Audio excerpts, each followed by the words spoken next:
Mild brain injuries don't predispose kids to criminal behavior, Danish study suggests. Even a mild concussion can cause disconcerting and sometimes lasting symptoms, such as trouble concentrating and dizziness. But can it make someone more likely to commit a crime? After all, a disproportionate number of people in the criminal justice system previously suffered a traumatic brain injury, or TBI. But according to new research into the medical and juvenile justice records of Danish teenagers who suffered a blow to the head as children, such injuries don't cause criminal behavior. Although TBI and criminality often travel together, the researchers found in this Danish population it's a case of correlation, not causation. I think this study very clearly indicates that you can't just say, "Hey, my kid has a mild TBI, he or she is screwed," says Joseph Schwartz, a criminologist at Florida State University who has studied the issue in juveniles and adults.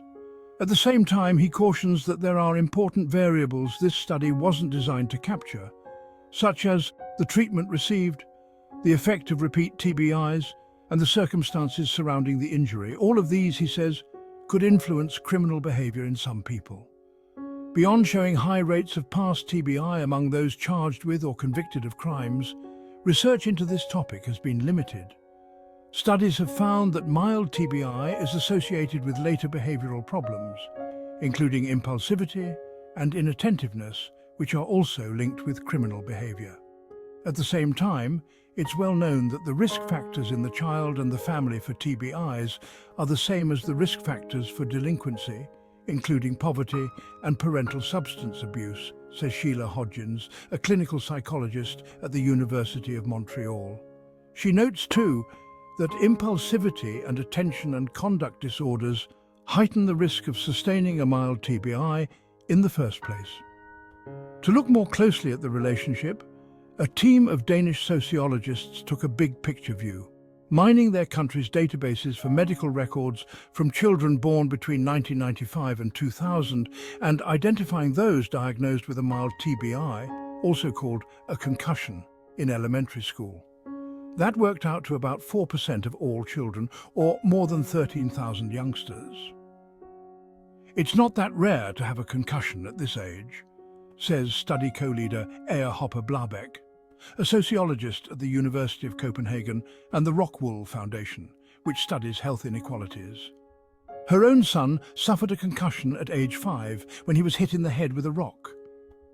Then the group examined how many of those 13,000 had contact with the criminal justice system between ages 15 and 20.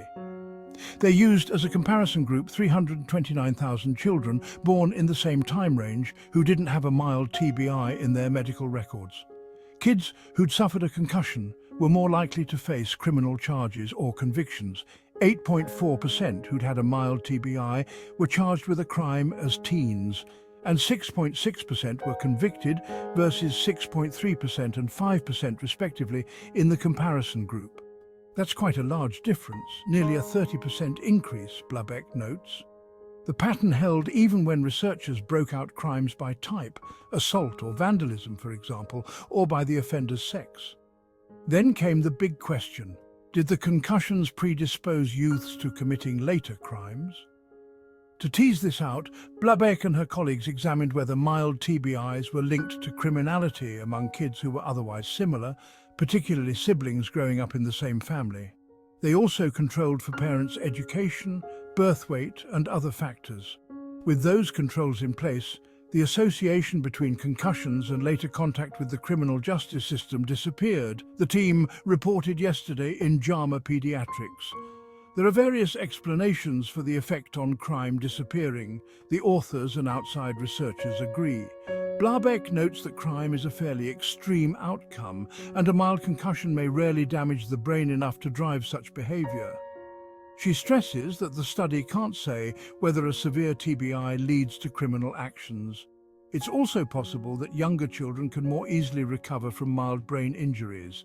One limitation of the work, 𝐂𝐈𝐋 and outside researchers note, is that parents who take their child to the hospital following a head injury may be different from parents who don't, including those who aren't aware an injury occurred because their children lack supervision. It's possible that the effects of any undiagnosed TBIs in the comparison group skewed the data, the authors acknowledge.